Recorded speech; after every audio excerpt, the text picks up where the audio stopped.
दोस्तों नमस्कार, एक बार फिर आपका सबका स्वागत है। आप सबका बहुत अच्छा रिस्पांस मिल रहा है हमारे वीडियोस को।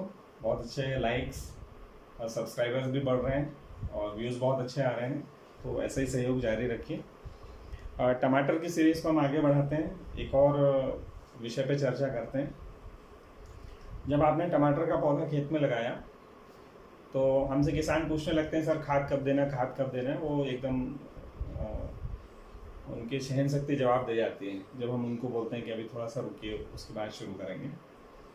और जब हम खाद शुरू कराते हैं तो बहुत कम क्वांटिटी शुरू कराते हैं, तो भी वो बोलते हैं कि सर इसमें क्या होगा पौधे का। तो मैं आपको कुछ की पॉइंट्स बताने जा रहा हूँ, 2-3 पॉइंट्स बताना चाहता हूँ। जब आपने पौधा लगाया, फूल आने की अवस्था शुरू होने तक आपको टमाटर के पौधे को नाइट्रोजन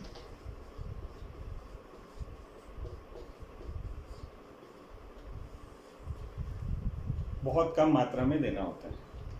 अगर आप नाइट्रोजन ज़्यादा देंगे तो आपका टमाटर का पौधा बहुत तेज़ी से बढ़ेगा। जो आप पहला तार लगाते हैं 2 फीट 2.5 फीट में, उसके ऊपर चला जाएगा वो। और जो आपका फल लगना चाहिए वो भी पहले तार के बाद लगेगा, नीचे नहीं आता है। तो नीचे का पूरा हिस्सा आपका खाली रहता है। अब आप पूछेंगे भाई उससे नुकसान क्या हुआ मेरा, तो आपका नुकसान ये हुआ जो आपने तार और बांस करा। तो हमको ये चाहिए कि भाई नीचे के हिस्से से ही हमारा टमाटर लगना शुरू हो, जिससे हमारे तार बांस का इस्तेमाल हो। टमाटर का लोड अगर ऊपर आएगा तो आपका जो लाइन है टमाटर तार बांस की, वो गिरने का भी डर रहता है ना। और जितना तेज़ी से टमाटर का पौधा बढ़ेगा, उसके जो कोशिकाएं होती हैं, पत्ते जो हैं, तना जो है वो कोमल ज़्यादा होता है, तो रस चूसने वाले कीड़ों का ज़्यादा अटैक होगा उस पर, वायरस जल्दी आएगा। और फंगस की बीमारी, अगर आपने जून में टमाटर लगाया तो बारिश में बहुत भयंकर ही रोग आने वाले हैं उसमें, आप कंट्रोल कर करके परेशान हो जाएंगे और बीमारियां रुकने वाली नहीं है उससे, है।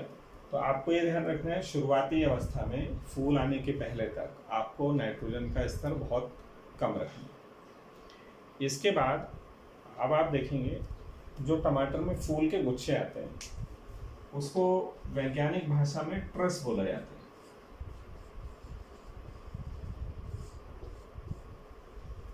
तो 2 से 3 गुच्छे जब टमाटर के फूल के आते हैं, तब नाइट्रोजन और पोटाश, यानी मैं केवल N और K लिख रहा हूं, ये दोनों बराबर मात्रा में दिए जाते हैं। यानी इनका रेशो 1/1 होता है। यानी जितना आप नाइट्रोजन देते हैं उतना ही पोटाश देते हैं। मैं ये नहीं कह रहा हूँ कि आप 1 किलो यूरिया दे रहे हैं तो 1 किलो पोटाश। यूरिया में 48% नाइट्रोजन और पोटाश में 60% है। मैंने दोनों को 1-1 किलो नहीं बोला, मैंने उसमें जो नाइट्रोजन और पोटाश का कंटेंट है उसकी चर्चा कर रहे हैं। तो नाइट्रोजन 1 तो पोटाश में हमको 1 देना है।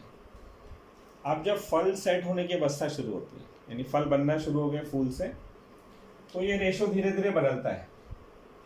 तब क्या होगा, पोटाश बढ़ेगा और ये पोटाश 2 तक चला जाता है और नाइट्रोजन जो है वो 1 ही रहता है। तो ये 2:1, यानी जितना आप नाइट्रोजन दे रहे हैं उसका डबल आपको पोटाश लगेगा। जब आप फल की अवस्था में पहुंच जाते हैं और उत्पादन शुरू होता है आपका, तो आपको 1:2 के रेशो में N और K को देना चाहिए। ये एक बड़ा सवाल होता है, भाई आपने पहले वीडियो में तो बता दिया इतना इतना खाद देना है, पर उसको देना कैसे। तो इस तरीके से आप उसका रेशो सेट कर सकते हैं। कुछ खाद भी ऐसे आते हैं जो अलग अलग रेशो में बने हुए होते हैं। जैसे एक खाद आता है 15-15-30, इसको आप यूज़ कर सकते हैं। इसमें नाइट्रोजन 15 और पोटाश 30 है। लेकिन आपको यहाँ ये भी देखना पड़ेगा फिर कि मैं इसमें फास्फोरस भी आपको 15% मिल रहा है, तो आपने पहले कितना दिया हुआ बेसल में, कहीं ऐसा ना हो कि बेसल में ज़्यादा दे दिया है और ये भी आप फिर दे रहे हैं तो ये एक्स्ट्रा हो रहा है और ये फर्टिलाइज़र की कॉस्ट भी आपको लग रही है। तो फर्टिलाइज़र का कौन सा रूप आपको देना है वो भी आपको इसको चयन करना पड़ेगा। एक आता है 16-24 भी आता है। इस तरीके से अलग अलग रेशो वाले जो खाद हैं उनसे भी आप खाद की जो पूर्ति करनी है, उनको किस स्टेज पे कौन सा खाद देना है वो आप इसमें कर सकते हैं। अब यहाँ 1:1 है। आप अगर केवल वाटर सॉल्युबल ही फर्टिलाइज़र देना चाहते हैं तो यहाँ 19-19-19 भी दे सकते हैं। अगेन उसमें ध्यान आपको फॉस्फोरस का रखना पड़ेगा, क्योंकि वो भी मिल रहा है, तो आपने पहले कितना दे चुके हैं वो आपको देखना है। तो इस तरीके से आप अलग अलग स्टेज में कौन सा पोषक तत्व कब देना है वो आप देख के फर्टिगेशन को डिज़ाइन कर सकते हैं। आगे के वीडियोस में हम इस काम को आपके और आसान करते जाएंगे, तो आपके लिए बहुत ईजी हो जाएगा समझ में। ये जो वीडियोस हम दे रहे हैं इसमें आपको के कुछ सुझाव हैं, आप कुछ और भी जानकारी इनमें ऐड कराना चाहते हैं तो कमेंट्स में आप ज़रूर बताएं हमको, तो हम उसको भी इसमें ऐड करने की पूरी कोशिश करेंगे। और आपको कोई और भी जानकारी चाहिए तो वो भी आप हमें कमेंट्स में दे सकते हैं। धन्यवाद दोस्तों।